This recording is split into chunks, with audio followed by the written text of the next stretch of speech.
Le livre des Juges, chapitre 8. Les hommes d'Éphraïm dirent à Gédéon, « Que signifie cette manière d'agir envers nous? Pourquoi ne pas nous avoir appelés quand tu es allé combattre Madian ?» Et ils eurent avec lui une violente querelle. Gédéon leur répondit, « Qu'ai-je fait en comparaison de vous? Le grappillage d'Éphraïm ne vaut-il pas mieux que la vendange d'Abiézer? C'est entre vos mains que Dieu a livré les chefs de Madian, Oreb et Zéb. Qu'ai-je donc pu faire en comparaison de vous? » Lorsqu'il eut ainsi parlé, leur colère contre lui s'apaisa. Gédéon arriva au Jourdain, il le passa, lui et les 300 hommes qui étaient avec lui, fatigués, mais poursuivant toujours. Il dit aux gens de Succoth, « Donnez, je vous prie, quelques pains au peuple qui m'accompagne, car ils sont fatigués, et je suis à la poursuite de Zébak et de Tsalmina, roi de Madian. » Les chefs de Succoth répondirent, « La main de Zébak et de Tsalmuna est-elle déjà en ton pouvoir pour que nous donnions du pain à ton armée ?»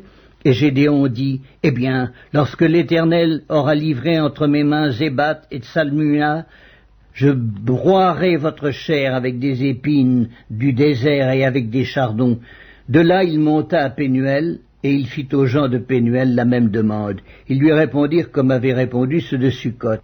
Et il dit aussi aux gens de Pénuel, « Quand je reviendrai en paix, je renverserai cette tour. » Zébak et Tsalmuna étaient à Karkor, et leur armée avec eux, environ 15 000 hommes, tous ceux qui étaient restés de l'armée entière des fils de l'Orient. 120 000 hommes, tirant l'épée, avaient été tués.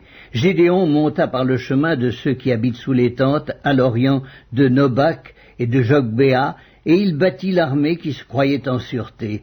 Zébak et Tsalmuna prirent la fuite. Gédéon les poursuivit, il s'empara des 2 rois de Madian, Zébak et Tsalmuna, et il mit en déroute toute l'armée. Gédéon, fils de Joas, revint de la bataille par la montée de Hérès. Il saisit d'entre les gens de Succoth un jeune homme qui l'interrogea et qui lui mit par écrit les noms des chefs et des anciens de Succoth, 77 hommes. Puis il vint auprès des gens de Succoth et dit, « Voici Zébak et Tsalmuna, au sujet desquels vous m'avez insulté en disant, la main de Zébak et de Tsalmuna est-elle déjà en ton pouvoir pour que nous donnions du pain à tes hommes fatigués? » Et il prit les anciens de la ville et châtia les gens de Succoth avec des épines du désert et avec des chardons. Il renversa aussi la tour de Pénuel et tua les gens de la ville. Il dit à Zébak et à Tsalmuna, « Comment étaient les hommes que vous avez tués au Tabor? » Ils répondirent, « Ils étaient comme toi, chacun avait l'air d'un fils de roi. » Il dit, « C'étaient mes frères, fils de ma mère. L'Éternel est vivant. Si vous les aviez laissés vivre, je ne vous tuerais pas. » Et il dit à Jéter, son premier-né, « Lève-toi, tue-les. » Mais le jeune homme ne tira point son épée parce qu'il avait peur, car il était encore un enfant. Zébak et Tsalmuna dirent, « Lève-toi toi-même et tue-nous, car tel est l'homme, telle est sa force. » Et Gédéon se leva et tua Zébak et Tsalmuna. Il prit ensuite les croissants qui étaient au cou de leurs chameaux.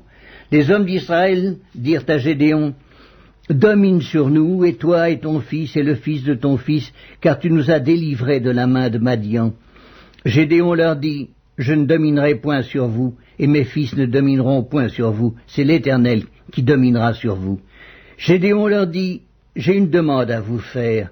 Donnez-moi chacun les anneaux que vous avez eus pour butin. » Les ennemis avaient des anneaux d'or, car ils étaient ismaélites.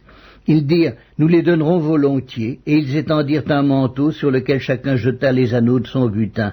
Le poids des anneaux d'or que demanda Gédéon fut de 1700 cycles d'or, sans les croissants et les pendants d'oreilles et les vêtements de pourpre que portaient les rois de Madian, et sans les colliers qui étaient au cou de leurs chameaux. Gédéon en fit un éphod, et il le plaça dans sa ville, à Ophra, où il devint l'objet des prostitutions de tout Israël, et il fut un piège pour Gédéon et pour sa maison. Madian fut humilié devant les enfants d'Israël, et il ne leva plus la tête. Et le pays fut en repos pendant 40 ans durant la vie de Gédéon. Jérubbaal, fils de Joas, s'en retourna et demeura dans sa maison. Gédéon eut 70 fils issus de lui, car il eut plusieurs femmes, et sa concubine qui était à Sichem lui enfanta aussi un fils, à qui on donna le nom d'Abimélec. Gédéon, fils de Joas, mourut après une heureuse vieillesse, et il fut enterré dans le sépulcre de Joas, son père, à Ophra, qui appartenait à la famille d'Abiézer. Lorsque Gédéon fut mort, les enfants d'Israël recommencèrent à se prostituer au Baal, et ils prirent Baal-Bérith pour leur Dieu.